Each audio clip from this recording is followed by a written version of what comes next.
Kau bilang kau menang debat, lawan domba yang sesat. Kau bilang banyak yang tobat. Kalau berzina dihukum mati, Pak. Apa mesti dirajam gitu Arab? Kalau zaman perjanjian lama, kalau berzina dirajam. Kalau bersundal, wanita sundal itu, ya, itu tidak selalu dihukum mati loh, Pak. Kalau berzina, punya suami, punya istri, dihukum mati. Tapi batas cut-off-nya di mana? Kenapa? Batas cut-off-nya, kalau batasnya dia bawa-bawa. Pak, Bapak suara belakangnya dimatiin dulu Pak televisinya Pak, berisik sekali Pak, saya nggak bisa dengar suara Bapak ini Pak. Masih batas cut-off-nya gitu, Bos. Ya nggak ada batas cut-off-nya, tadi sudah jelas aturannya Pak, yang tertulis saja Pak, jangan ngarang. Pokoknya yang namanya berzina, salah satu sudah punya pasangan, itu namanya berzina. Orang-orang Islam, ya kan, kalau kalah debat sama saya kan jaraknya personal kan, halal darahmu. Ujung-ujungnya kan begitu kan. Gitu. Oke ya.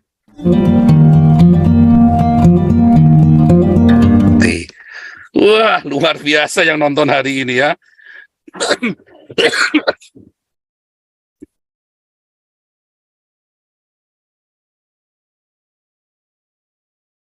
Ya, Rosana Baban, silakan.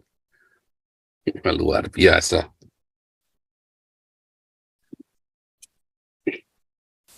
Ya, nyalakan mikrofonnya, Rosana Baban. Paul, mau nanya ini. Ya. Zaman Nuh, zaman air bah kan seharusnya Babel ini kan sudah habis, seharusnya sudah punah ya Pak Paul. Kok sampai maksudnya? Bentar. Keturunan Kain kan waktu itu juga punah, zaman air bah.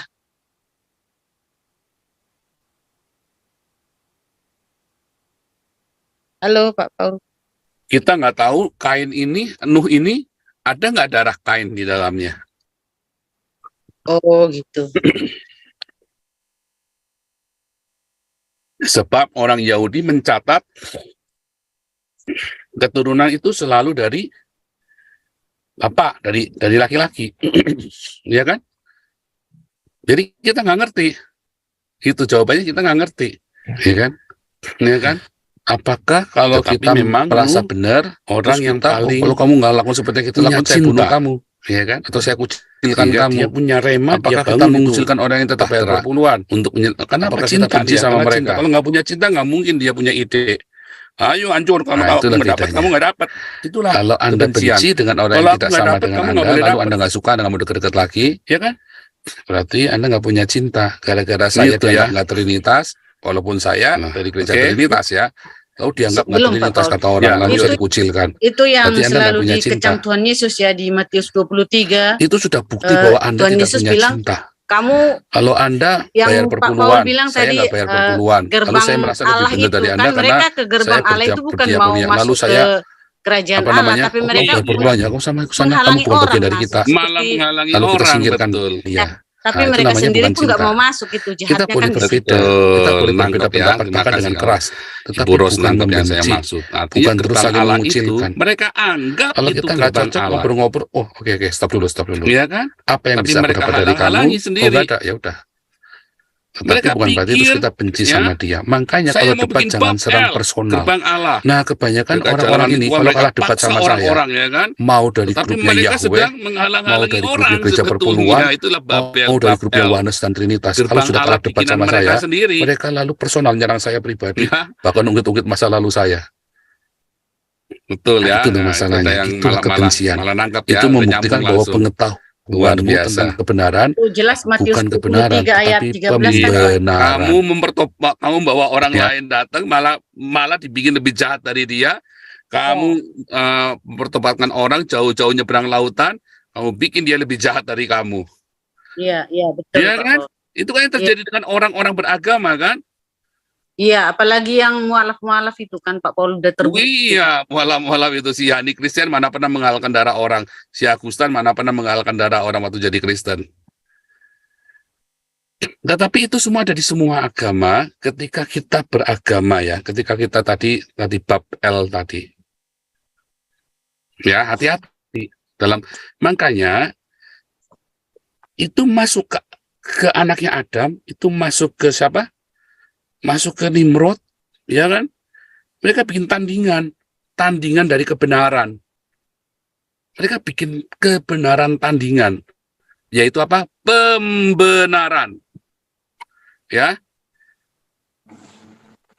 Babel, spirit of Babel, spirit of Tauhid, ya.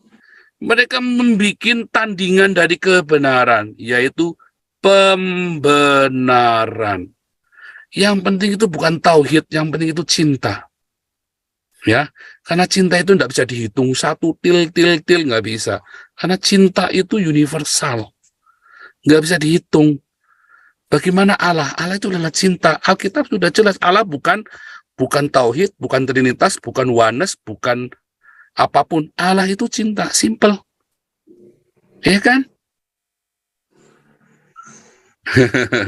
Yang di YouTube yang setuju katakan amin semua. Amin, amin, amin, amin. Tulis gitu ya. Luar biasa. Terima kasih Rosen Ababan.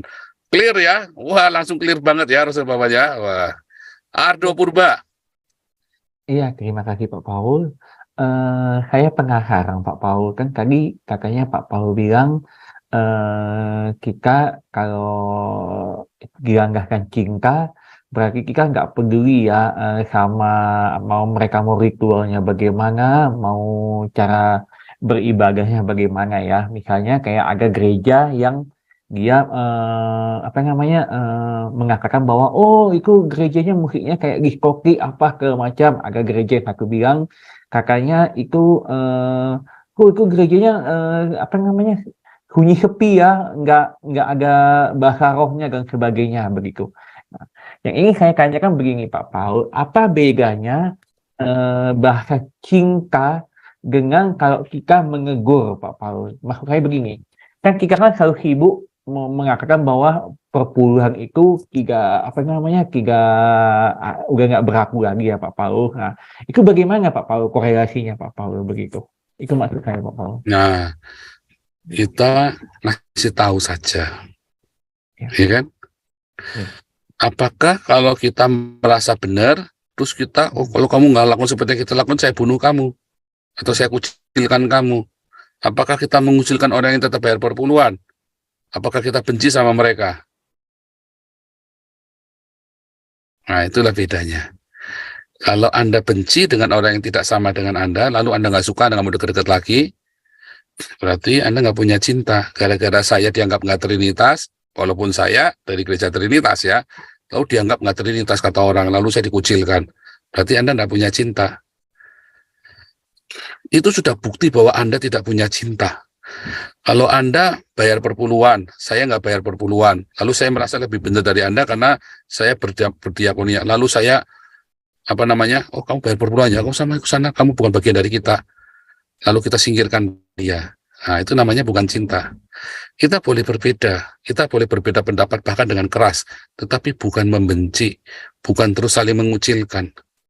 Kalau kita nggak cocok ngobrol-ngobrol, oh oke, stop dulu. Apa yang bisa aku dapat dari kamu? Oh nggak ada, ya udah. Tetapi bukan berarti terus kita benci sama dia. Makanya kalau debat jangan serang personal. Nah, kebanyakan orang-orang ini kalau kalah debat sama saya, mau dari grupnya Yahweh, mau dari grupnya Gereja Perpuluhan, mau dari grupnya Oneness dan Trinitas, kalau sudah kalah debat sama saya, mereka lalu personal nyerang saya pribadi, bahkan ungkit-ungkit masa lalu saya. Nah, itu loh masalahnya. Itulah kebencian. Itu membuktikan bahwa pengetahuanmu tentang kebenaran bukan kebenaran, tetapi pembenaran. Ya, orang-orang Islam, ya kan? Kalau kalah debat sama saya kan nyerangnya personal kan? Halal darahmu. Ujung-ujungnya kan begitu kan? Gitu. Betul. Oke ya. Terima kasih Pak. Ya, kalau nggak ada lagi, Richard Owen mau kasih laporan Pak Apolinas Darmawan nggak? Atau minggu depan aja ya, karena ini saya baterainya cuma tinggal 17% ini. Mana nih Richard Owen nih? Sebetulnya ini juga kita ada laporan diakonia ya, tapi saya ragu nih karena ini coba Owen Fang, saya jadikan co-host ya. Halo, shalom. Ya, mau laporan diakonia boleh Minggu sih. depan, Pastor, nanti akhir bulan ya. Oh, akhir bulan aja ya, akhir bulan ya. Ya. Luar biasa ya sekalian, di total lagi kita sudah terkumpul berapa dari pertama kali kita ngumpulin buat Pak Darmawan. Oke. Yang damar kasih, yang hadiah, yang bingkisan Natal, embun pagi, minggu depan aja ya. Ini saya takutnya nggak keburu. Tadi saya usul ke Pak Harto supaya dilaporkan malam ini, tapi ternyata baterainya ini nggak cukup ini. Kita mesti segera sudahi, takutnya langsung mati tiba-tiba pet. Iya. Oke. Tapi kita Siap. cukup banyak ya, yang embun pagi itu 45 jutaan ya. Dan kita ada ngasih bingkisan banyak sekali, luar biasa ya, 45 juta ya, paling nggak bisa jadi berapa pasang sepatu tuh ya, 70 sepatu lebih ya. Kalau 500.000 saja, kira-kira 90 sepatu ya. 120 sekian Pak. 120 sepatu, buset, haleluya, luar biasa. Puji Tuhan. Luar biasa, dan bonusnya ada dapat laptop. Bukan dari kita ya, bukan dari ini ya, Mun Pagi ya. Ada donatur yang kasih laptop buat Ardo ya. Luar biasa, sehingga Ardo bisa terus melayani di ini ya, melayani Dr. Mesos dan Koinonia kita ya. Luar biasa. Terima kasih Pak Paul. Oke, satu lagi ada pertanyaan, satu lagi terakhir. Bagus tadi ya penutupnya Bu Rose Nababan ya. Jadi saudara, ini kalau nggak, ini sambil nunggu satu penanya ya. Ya saudara, jadi bab L ya, gerbang Allah, manusia mengira dia bikin gerbang supaya dia bisa balik ke Eden, saudara, ke paradiso, ke surga, ke Al-Jannah. Dia pikir dengan dia bangun Eden, dia bisa kembali ke sana, saudara. Bisa nggak? Nggak bisa. Itu adalah gerbang buatan manusia. Yang ada dia jadi tambah jahat. Itulah bab L. Itulah agama-agama ya yang berusaha memaksa Anda. Dia pikir, dia bikin itu supaya Anda bisa masuk surganya dia dengan cara apa? Dengan ngelukain orang lain, saudara. Dengan ngebom, dengan bakar gereja orang, dengan menghalangi Anda Natalan, menghalangi orang lain buat ibadah.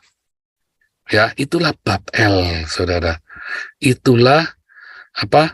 Gerbang L yang sebenarnya adalah justru itu adalah gerbang neraka. Jadi ketika Anda menganut agama yang seperti ini, saya jamin 100% Anda sedang berjalan ke neraka. Ya, bertobatlah. Lani Yohana, tapi ini Lani Yohana nggak ada ininya. Lani Yohana nggak ada mikrofonnya, nggak bisa dinyalain. Ya, The Student, terakhir. Ya, Pak Pao, terima Ya. kasih Pak. Pak, yang tadi saya sempat tanya kan, kayak dibilang janji Tuhan apa kepada kaum Israel, terus kata kaum Israel itu diganti kata saya gitu. Ya. Kan ada foto-foto Itu tadi mau gitu. saya jelaskan, cuman tadi nggak keburu ya. Itulah ilusi dari janji-janji manis bab L. Janji-janji manis bahwa kita maunya langsung apa? Nikmatnya. Kita tidak dikasih tahu prosesnya. Oh, janji Tuhan akan datang, kita nanti diangkat. Ya kan? Tetapi ingat, Paulus di 1 Korintus 15 ya, apa? Dia sedang menghiburkan orang-orang yang sedang lemah, saudara. Ya kan? Bukan buat janji manis ujuk-ujuk diangkat. Ada prosesnya dulu. Bagaimana supaya kita mengalami pengangkatan. Dan masalahnya pengangkatan itu kapan? Ya kan? Lalu dikasih janji-janji manis. Setiap orang-orang yang tadi bab L, ya, dia tidak fokus dengan cinta, tapi dia fokus dengan ritual. Ya, dia tidak fokus dengan cintanya, tapi dia fokus dengan ritualnya, dengan upaya yang tadi ya, avodah tadi, yang kayak si Kain, sehingga dia gundah gulana. Tapi coba dia fokus dengan cinta, dia udah nggak mikir rapture, dia udah nggak mikir tentang yang lain. Oke, fokus aja dengan cinta. Intinya apa?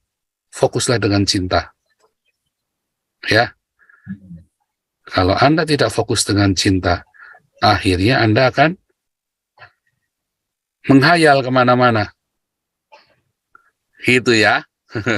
Saya tidak berkata itu salah tadi yang bilang, tetapi lihat dasarnya apa dulu. Gitu ya. Oh. Jadi definisi janji Tuhan adalah yang Tuhan Yesus datang kedua kali, bukan janji Tuhan bilang ya yang lagi populer nih teologi kemakmuran itu, bukan itu kan ya. Loh, Satu-satunya masalah Tuhan datang kedua kali juga lagi populer buat nakut-nakutin jemaat loh supaya bayar perpuluhannya banyak. Waduh. Iya. Oh. Iya, definisi cinta.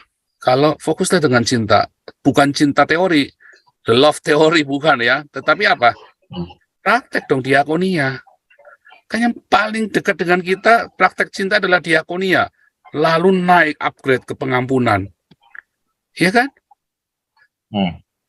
Sebenarnya kan simpel aja. Coba kita fokus dengan itu, nanti hidup kita indah. Hiduplah fokus dengan pengampunan dan diakonia. Sungguh nanti indah. Yang sakit pun, bahkan yang sakit pun sembuh loh. Ya. Kenapa? Karena ada cinta. Cinta itu menghasilkan banyak sekali mujizat loh. Ya, dalam hidup kita. Oke, ini kita harus sudahin karena nggak keburu nih Lani Yohana ya. Ini baterainya saya tadi sudah dapat warning critical battery Lani Yohana. Terima kasih Pak Paul.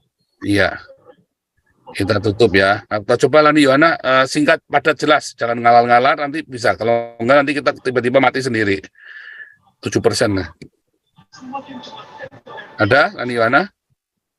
Shalom. Ya. Shalom Pak Pastor.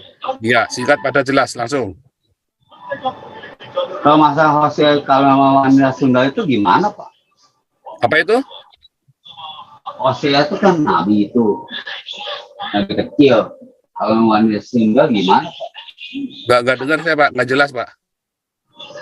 Hosea kan tahu nama nabi Sunda itu gimana? Hosea. Iya.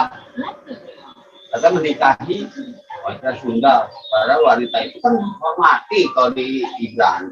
Orang yang ini wanita itu dihormati Pak. Oh bukan Pak, wanita Sunda nggak dihukum mati Pak. Kalau berzinah dihukum mati Pak. Apa mesti dirajam gitu ke Arab? Loh, kalau zaman perjanjian lama, kalau berzinah dirajam. Kalau bersundal, wanita sundal itu, ya, itu tidak selalu dihukum mati loh Pak. Kalau berzina, punya suami, punya istri, dihukum mati. Itu batas cut-off-nya di mana? Kenapa? Batas cut-off-nya kalau batasnya dia bawa-bawa. Pak, Bapak suara belakangnya dimatiin dulu Pak televisinya Pak, berisik sekali Pak, saya nggak bisa dengar suara Bapak ini Pak. Masih batas cut-off-nya gitu, Bos. Ya nggak ada batas cut off-nya, tadi sudah jelas aturannya Pak, yang tertulis saja Pak, jangan ngarang. Pokoknya yang namanya berzina, salah satu sudah punya pasangan, itu namanya berzina. Hosea itu nggak berzina gitu. Loh, kan si pesundal ini nggak punya suami, si Hosea juga belum punya istri. Dan kemudian mereka menikah kan, disuruh nikah kan, bukan disuruh cuman kawin doang kan? Bisa dong. Hah? Mananya saya yang menikah sama pelacur bisa dong. Loh, emang kenapa kalau menikah dengan pelacur? Iya kan hukum Yahudi kan begitu Pak. Menikah lo ya, bukan jajan lo ya. Iya, menikah beda Pak. Emang Enggak, masalahnya apa kalau orang menikah dengan pelacur? Menikah lo ya, bukan jajan lo. Bukan orang pergi ke pelacuran terus ditinggal, begitu bayar terus tinggal, bukan lo. Menikah. Bisa dong. Iran dong. Ya, itu menikah ya. Bukan bukannya pergi ke pelacuran terus bayar terus pulang, menikah. Ya. Nggak ada salah dong. Kenapa masalahnya di mana? Nggak ada. Jangan kayak begitu, Pak. Jadi kita jangan menganggap pelacur rendah nih. Oh, jangan ya. Otak kita nggak boleh ke sana. Itulah ya, kita menghakimi. Ya kan? Orang kerjanya melacur. Kita nggak tahu loh dia kenapa loh asal-usulnya jadi pelacur. Ya kan? Mengapa dia jadi pelacur? Dijual karena dia kalah perang, ya kan? Lalu dijual jadi budak seks, ya kan? Kita nggak ngerti asal-usulnya, ya kan? Zaman itu tuh ruwet sekali ya. Nah, tetapi ada perempuan yang tidak setia, dibilang. Itu begitu, ya kan? Nah kalau nggak ada yang laporin ya dia nggak dirajam, nggak dizina. Walaupun dia zina, kalau nggak ada yang laporin, misalnya suaminya sendiri dia masih cinta, dia nggak mau ngelaporin, ya nggak dirajam. Kalau dikomplain dirajam, gitu ya. Kayak pelacur yang didatang sama Yesus itu yang mau dirajam. Loh kalau dia bilang berzina, laki-lakinya mana? Dari mana orang tahu dia berzina, laki-lakinya nggak ada? Loh tapi dia Pak berzina, ya berarti kan dia lagi masturbasi kan, kalau sendirian kan? Nanggap nggak? Gitu ya. Jadi kepala kita nggak boleh diisi dengan benar salah. Jangan ya. Semua itu ada sebabnya, kita mesti nanya. Ya, kalau di dalam Arab itu di budaya Arab itu sampai hari ini potong tangan. Ya, kalau ada orang mencuri potong tangan, mencuri lagi potong tangan lagi dua-duanya. Sampai hari ini ya masih ya. Lalu pertanyaan, kalau dia nggak punya tangan, terus kerjanya bagaimana? Kan goblok ini aturannya kan, undang-undangnya kan. Kalau di Belanda, Anda mencuri ditanya, kenapa kamu nyuri? Aku nggak bisa lapar, pemerintahnya yang dimarahin. Aku lapar, nggak punya kerjaan. Jadi aku nyuri, aku lapar sekali. Pemerintahnya yang dimarahin. Aku ilegal, ya dipulangi, dideportasi. Loh, kenapa kamu ilegal di sini? Bukan di penjara loh. Dideportasi. Ya. Tapi kalau dia mencuri, dia kleptomania, oh memang kelakuan penyakit. Ya kamu ke dokter, psikiater, wajib. Nggak langsung di penjara, nggak langsung potong tangan. Kenapa kamu mencuri? Ditanyain. Kenapa kamu melacur? Ditanyain. Iya kan? Kayak Tuhan Yesus nggak sembarangan, oke, rajam. Tanya, siapa yang nggak pernah berzina sama dia? Kamu taunya dia berzina dari mana? Pasti kan kamu pernah berzina sama dia, makanya kamu tahu, pernah ngicipin dia kan? Kecuali ditangkap laki-laki perempuan, berdua ini lagi berzina, ketangkep basah. Itu di imamat yang namanya berzina, ditangkap dua-duanya harus dirajam pakai batu, bukan salah satu. Dua-duanya harus ditangkap, dirajam pakai batu, dua-duanya. Tetapi orang Yahudi perempuannya doang akhirnya, sama kayak di Islam. Kalau ada orang lapor diperkosa, perempuannya yang digebukin. Ya kan, di negara Arab sama di Aceh kan, kalau lapor polisi saya diperkosa. Kayak TKW Indonesia kan, saya diperkosa. Pancung sekalian. Digebukin, tambangnya dan pancung sekalian.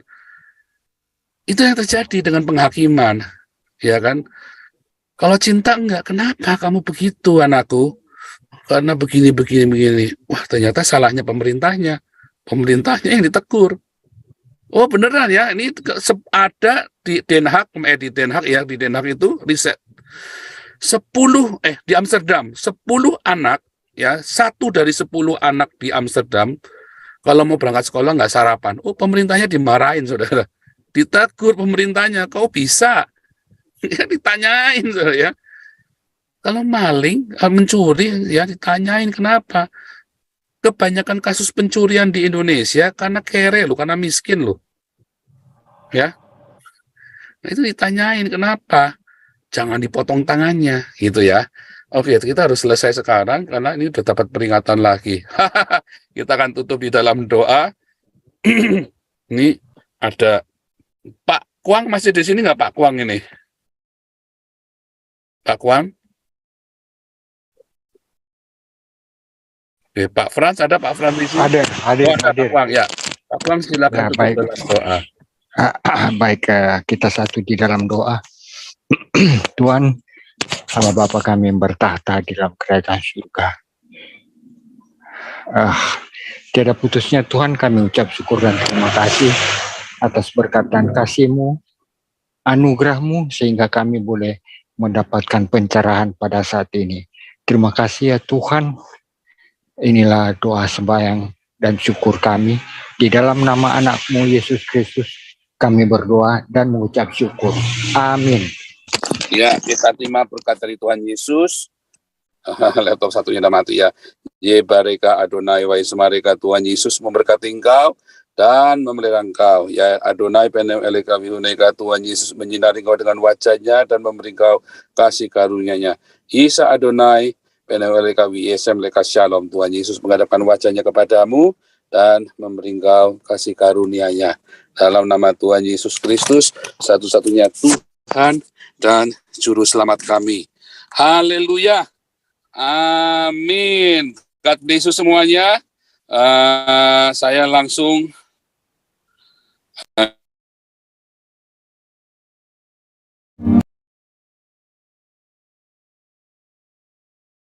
Thank you.